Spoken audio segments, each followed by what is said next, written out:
તો આ ચેપ્ટર આપણે વિડીયો દ્વારા શીખીશું. ચાલો ફ્રેન્ડ્સ, ક્યાંય પણ જતા નહીં, મારો વિડીયો એન્ડ તક જોતા રહેશો. ધ પાસ્ટ પરફેક્ટ ટેન્સ, પૂર્ણ ભૂતકાળ, તેના રૂલ્સ સમજી લઈએ. પૂર્ણ ભૂતકાળના, જ્યારે ભૂતકાળમાં બે ક્રિયાઓ થઈ ગઈ હોય ત્યારે જે કોઈ ક્રિયા બીજી ક્રિયાની પહેલાં પૂરી થઈ ગઈ હોય તે ક્રિયા બતાવવા માટે અંગ્રેજીમાં પૂર્ણ ભૂતકાળ વપરાય છે. અગેન ફ્રેન્ડ્સ, જ્યારે ભૂતકાળમાં બે ક્રિયાઓ થઈ ગઈ હોય ત્યારે જે કોઈ ક્રિયા બીજી ક્રિયાની પહેલાં પૂરી થઈ ગઈ હોય તે ક્રિયા બતાવવા માટે અંગ્રેજીમાં પૂર્ણ ભૂતકાળ વપરાય છે. આપની સમક્ષ ટુબીનો ચાર્ટ લઈને આવ્યો છું. તો ફર્સ્ટ, આઈ હેડ ગોન, હું ગયો હતો. વી હેડ ગોન, અમે ગયા હતા. યુ હેડ ગોન, તું ગયો હતો. યુ હેડ ગોન, તમે ગયા હતા. હી હેડ ગોન, તે ગયો હતો. સી હેડ ગોન, તેણી ગઈ હતી. ઇટ હેડ ગોન, તે ગયું હતું. ધે હેડ ગોન, તેઓ ગયા હતા. અહીં આપ જોઈ શકો છો, દરેક કર્તામાં સહાયક ક્રિયાપદ હેડ લગાડવામાં આવેલ છે. હેવનું ભૂતકાળ હેડ હેડ થાય છે. અને ત્યારબાદ મૂળ ક્રિયાપદનું ત્રીજું રૂપ લગાડવામાં આવેલ છે. ગોનું વેન્ટ અને ગોન, ગો વેન્ટ ગોન, એટલે કે અહીં ત્રીજું રૂપ ભૂતકૃદંત દરેક સેન્ટેન્સમાં લગાડવામાં આવેલ છે. આ ચાર્ટ પાકો કરી લેજો ફ્રેન્ડ્સ, જેથી સેન્ટેન્સ બનાવવામાં આપ બધાને ખૂબ જ ઇઝી રહેશે. તો ચાલો આપણે સેન્ટેન્સ નંબર 1 જોઈ જાય. નંબર 1 સેન્ટેન્સ, વરસાદ પડ્યો તે પહેલાં હું ઘરે પહોંચ્યો હતો. I had reached home before it rained. I had reached home before it rained. અહીં ઘરે પહોંચવાની ક્રિયા પહેલાં પૂરી થઈ ગઈ હતી, વરસાદ પછી પડ્યો છે. માટે જે ક્રિયા પહેલાં પૂરી થઈ ગઈ હતી તેના માટે અંગ્રેજીમાં પૂર્ણ ભૂતકાળ વાપરેલ છે. કર્તા હેડ, સહાયક ક્રિયાપદ રીચનું રીચ્ડ ઈડી લગાડેલ છે. ત્યારબાદ વરસાદ પડવાની ક્રિયા પછી થઈ છે, તેને સાદો ભૂતકાળમાં બતાવેલ છે. તો અહીં જ્યારે કોઈ સેન્ટેન્સમાં બે ક્રિયા થઈ હોય તેમાંની કોઈ એક ક્રિયા પહેલાં પૂર્ણ થઈ હોય તેને માટે પૂર્ણ ભૂતકાળ અને પછીની ક્રિયા માટે અંગ્રેજીમાં સાદો ભૂતકાળ વપરાય છે. નેક્સ્ટ સેન્ટેન્સ ફ્રેન્ડ્સ, શિક્ષકે તેને શિક્ષા કરી કારણ કે તે જૂઠું બોલ્યો હતો. The teacher punished him because he had told a lie. The teacher punished him because he had told a lie. Tell a lie એટલે જૂઠું બોલવું. ટેલનું અહીં ટોલ્ડ કરેલ છે. જૂઠું બોલવાની ક્રિયા ભૂતકાળમાં પહેલાં થઈ ગઈ હતી માટે પૂર્ણ ભૂતકાળમાં બતાવેલ છે.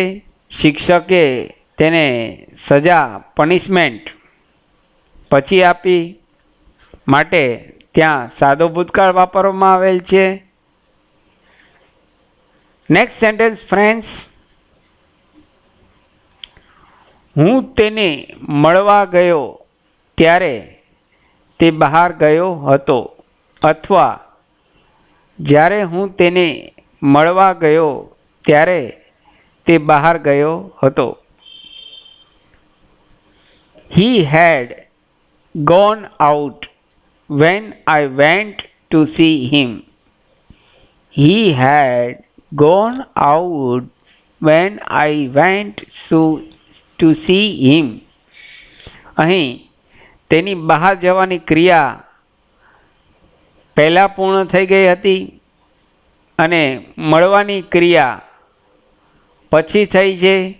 માટે જે ક્રિયા પહેલાં પૂર્ણ થઈ ગઈ હતી તેના માટે પૂર્ણ ભૂતકાળ અને બીજી ક્રિયા માટે સાદો ભૂતકાળ વાપરેલ છે. અહીં ઉલ્લેખ એક કરી દઉં ફ્રેન્ડ્સ, ગુજરાતીમાં સેન્ટેન્સ ઉપર આપને બે આપેલ છે. ફર્સ્ટ સેન્ટેન્સમાં જ્યારે શબ્દનો ઉલ્લેખ કરેલ નથી, જ્યારે બીજા સેન્ટેન્સમાં જ્યારે શબ્દનો ઉલ્લેખ કરેલ છે. તો અહીં ગુજરાતીમાં ઘણી વખત જ્યારે શબ્દ લખાતો પણ નથી અને બોલાતો પણ નથી, બંને રીતે સેન્ટેન્સ લખી શકાય છે. માટે આપની સમક્ષ બંને સેન્ટેન્સ ગુજરાતીમાં બતાવેલ છે. Come to the next point friends. તે છોકરીને પહેલું ઇનામ મળ્યું કારણ કે તેણે બહુ મહેનત કરી હતી. તે છોકરીને પહેલું ઇનામ મળ્યું કારણ કે તેણે બહુ મહેનત કરી હતી. તેણે અગાઉ ખૂબ મહેનત કરી હતી. Means that girl got first prize because she had worked hard. That girl got first prize because she had worked hard. અહીં મહેનત કરવાની ક્રિયા અગાઉ પૂર્ણ થઈ ગઈ હતી માટે પૂર્ણ ભૂતકાળ અને ઇનામ પછી મળ્યું માટે અંગ્રેજીમાં સાદો ભૂતકાળ વાપરવામાં આવેલ છે. ફ્રેન્ડ્સ, જો આપે મારા આગલો વિડીયો ન જોયા હોય તો જમણી બાજુ એક ઇન્ફોર્મેશન ટેગ આઈ નામનું બટન આપેલ છે. તેની અંદર આગળના તમામ વિડીયો આપને જોવા મળશે, તે જોઈ લેશો. અથવા આપ જો કોઈ નવા હો, મારો આ વિડીયો પહેલી વખત જોતા હો, તો જમણી બાજુ નીચેના ભાગમાં સબસ્ક્રાઈબ બટન આપેલ છે, તો સબસ્ક્રાઈબ બટન આપી દેશો ફ્રેન્ડ્સ, જેથી કરીને હવે પછીના તમામ વિડીયો આપની યુટ્યુબમાં સબસ્ક્રિપ્શન બોક્સમાં ઇનબોક્સમાં આપને નોટિફિકેશન્સમાં આવી જશે. Next sentence friends, come to the point. અમે ઘરે આવ્યા તે પહેલાં નોકરે રસોઈ બનાવી લીધી હતી. અમે ઘરે આવ્યા તે પહેલાં નોકરે રસોઈ બનાવી લીધી હતી.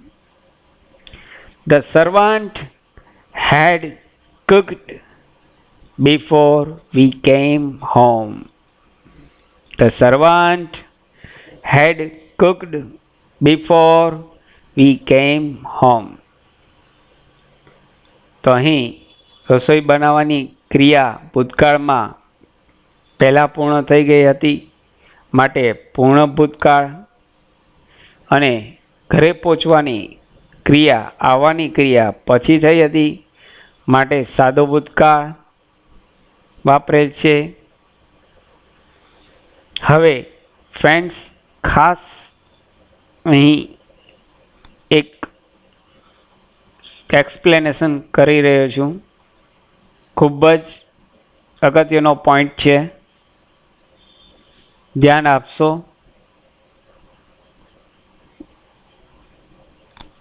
આપણી ગુજરાતી ભાષામાં ઘણી વખત લખવામાં ભૂલો થતી હોય છે. તેમાંનું એક સેન્ટેન્સ આપની સમક્ષ અહીં લઈને આવ્યો છું, જેથી આપને સાદો ભૂતકાળ અને પૂર્ણ ભૂતકાળ વચ્ચેનો ડિફરન્સ અને ઓળખવામાં લખવામાં ઇઝી રહે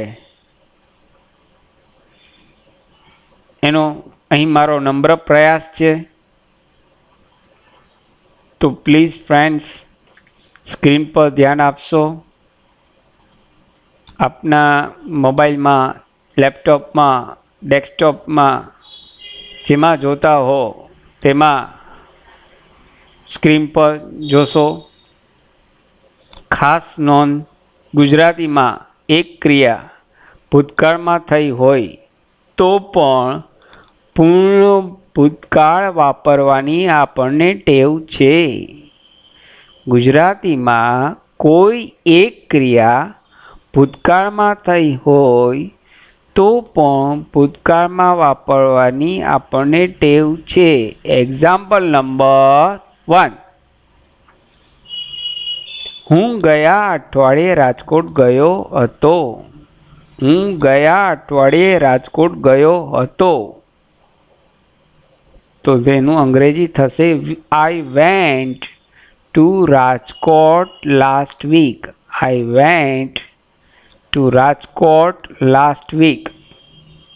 તો અહીં ગુજરાતીમાં ઘણી વખત આપણે વાક્યને છેડે હતો શબ્દ લખતા હોય છે અને બોલતા પણ હોય છે.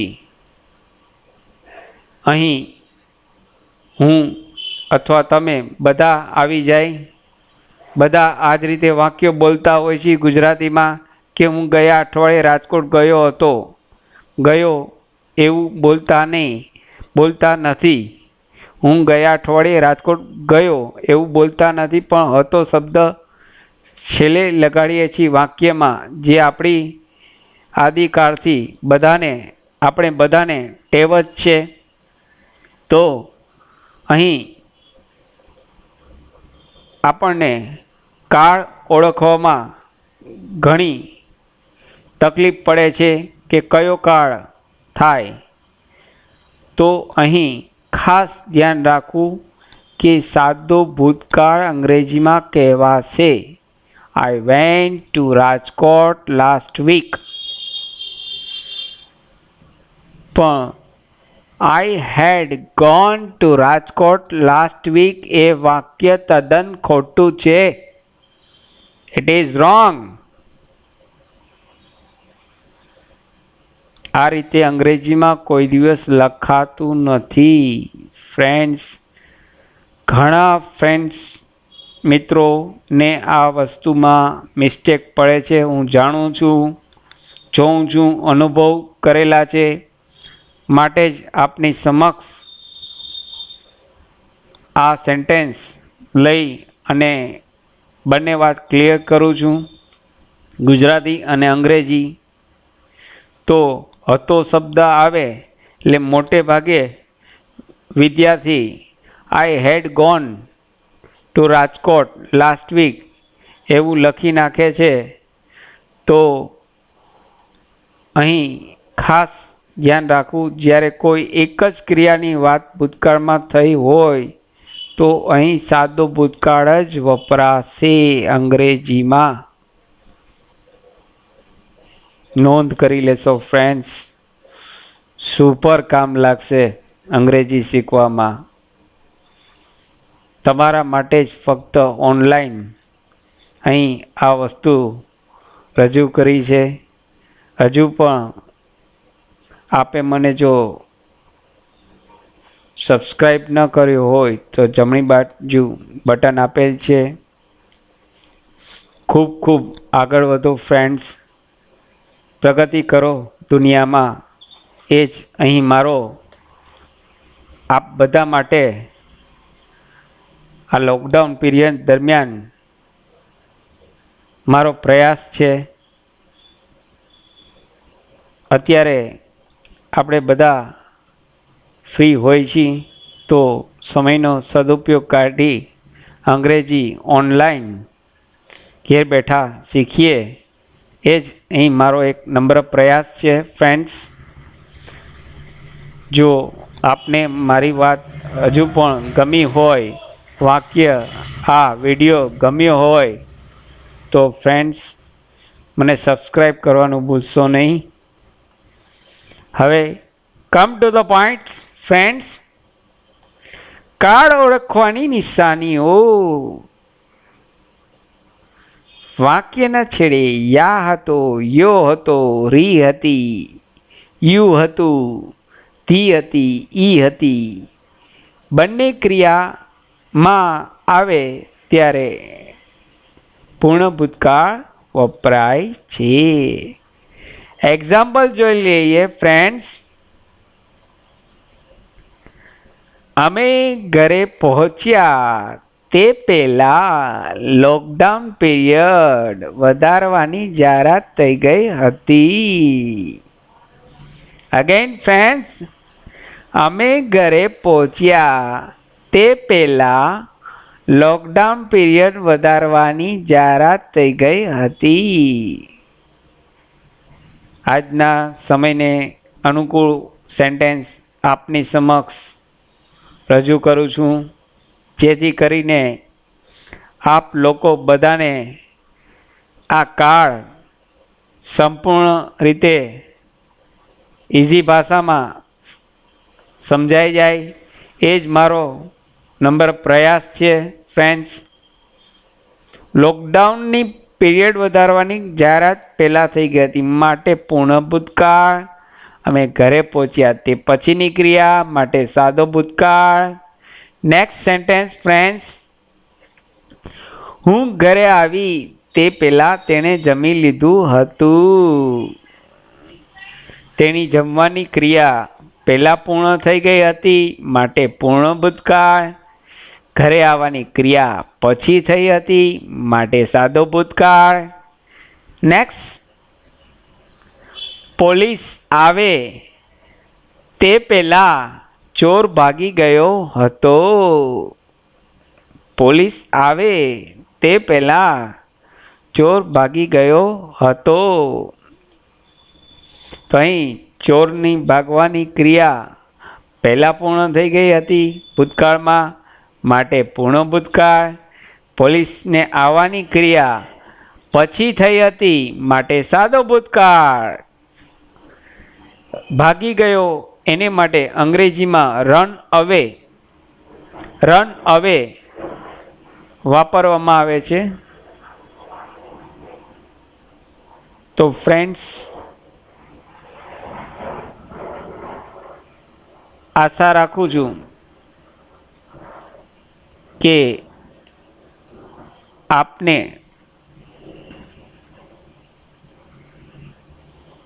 મારો આ વિડીયો બધાને પસંદ આવ્યો હશે. જો મારો આ વિડીયો પસંદ આવ્યો હોય તો લાઈક કરશો, આપના ગ્રુપ્સમાં, રિલેટિવ્સ, ફ્રેન્ડ્સમાં આ વિડીયો શેર કરશો. હજુ પણ આપે મને જો સબસ્ક્રાઈબ કર્યો ન હોય તો સબસ્ક્રાઈબ બટન અને બેલ આઇકોન દબાવી દેશો, જેથી કરીને આપની સમક્ષ હું નવા વિડીયો લઈ આવી આપને નોટિફિકેશન દ્વારા અહીંથી જાણ થશે. મારી ચેનલનું નામ શિવસાગર ઇન્વેસ્ટમેન્ટ છે, જે આપ યુટ્યુબ પર સર્ચ મારી શકો છો. તો friends, thank you very much for watching this my video. घर पर रहे और सुरक्षित रहे. Bye bye. Thank you.